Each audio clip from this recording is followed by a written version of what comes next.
Hey everybody, Pastor Greg here, and welcome to Chinle Res Church and the Chinle Memorial Baptist Church Sunday morning. Um, we didn't make it to Georgia this weekend. I just had I don't know, call it a premonition that I should not go, and so we did not. But I am in Albuquerque. We're celebrating Heather Dixon's 18th birthday, which is kind of cool.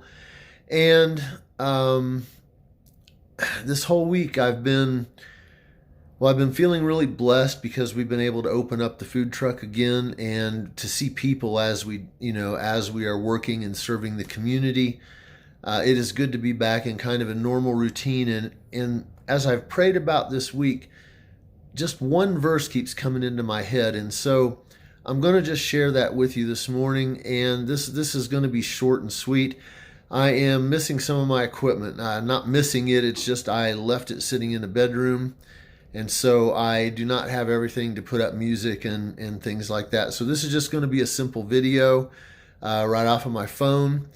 And, if you were looking for something longer and detailed, then I'll just apologize and tell you that it just doesn't work out that way sometimes. But I once saw a movie where the main theme was the key to effective communication is, and the professor that was teaching this course in communication gave them 4 blank sheets of paper to fill in, and the only student that aced the thing wrote one word: brevity. And so I'm going to try to keep this brief, and I hope it is something that will stick with you through the week. It has stuck with me through this week. And it is probably the most often quoted verse in the Bible, John 3:16, "For God so loved the world that he gave his only begotten Son, that whosoever believes in him should not perish but have everlasting life." And that's been significant to me because in the midst of irregular life, God so loved the world.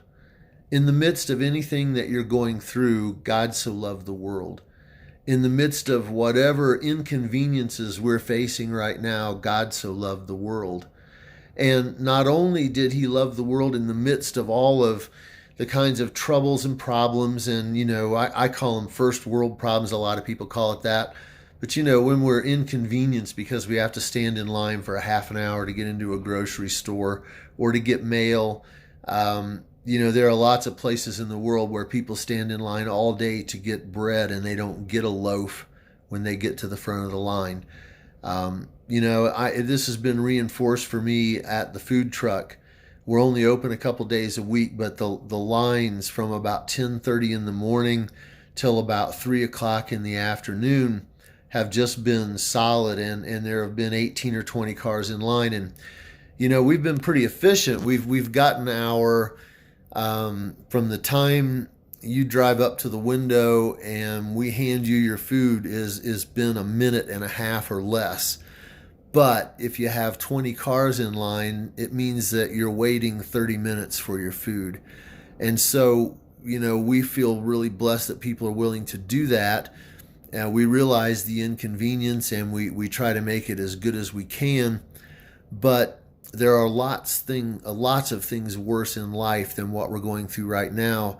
And in the midst of the very worst things you can think of, God so loved the world. It's not only in the bad times, though, because there's a lot of joy. Right now, we're celebrating a birthday party, and it is kind of fun.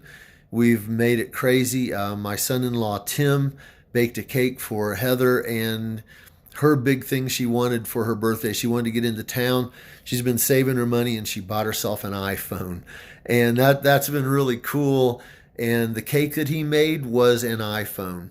And so he made her an iPhone cake, and we couldn't even get to a store to pick one up. It had to be ordered online. And so in the midst of all that, there's a lot of joy. My grandson that we're here with has started learning how to do simple programming, and he's making his own little Mario games and stuff.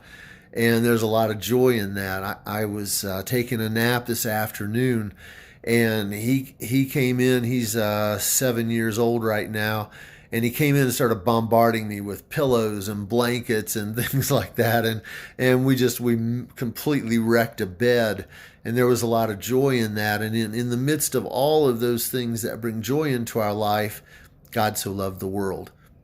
And not only did he love the world so much that he allowed us to deal with the problems of the world and to go through them with us and to be there for us, but he also loved us enough to put joy in the world and contentment and satisfaction and just all the things that make life worth living. And so God not only loved the world in all of those things, but he loved the world so much that he sent his only begotten Son. We're all sons of God. If you have believed in Jesus Christ, we're a son of God. If you were, that doesn't sound right, but the angels that were created, the seraphim, the cherubim, all of the archangels, the elders around the throne, all these created beings, they're B'nai Elohim, the sons of God.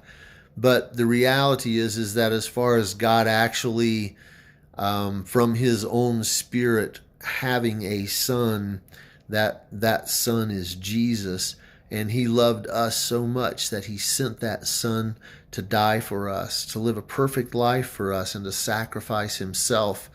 And in the midst of all the things that are going on, we need to realize that this is the most important thing, is that God so loved the world that he sent his only begotten Son. And there's a reason that he did that, and it's so that whoever believes in him wouldn't perish. And when he talks about perish, he's talking about once we die, it is not the end. When you believe in his Son, it is not the end. If you perish without Jesus, boy, you've got the end coming. You've got the punishment of eternal destruction headed your way. But for those who believe, we're not supposed to perish, but instead we have everlasting life, eternal life. And I was thinking about this on my drive over here to Albuquerque, and the death numbers keep going up.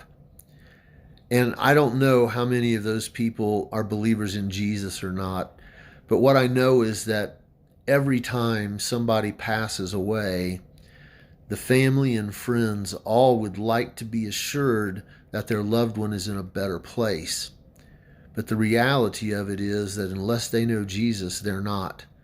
And we need to keep that in mind. We need to keep that in focus, that God so loved the world that he gave his only begotten Son, that whosoever believes in him would not perish but have everlasting life. And that is my message for today, is put that in your brain, stick that in the front of your mind as you're going through the day, as you're doing your things through the day, and ask God for opportunities to share that simple message with somebody, because it could make an eternal difference to somebody's life. So anyway, have a great morning. I love you all. I'm sorry for the short, unprocessed video, but it is what I could do this week.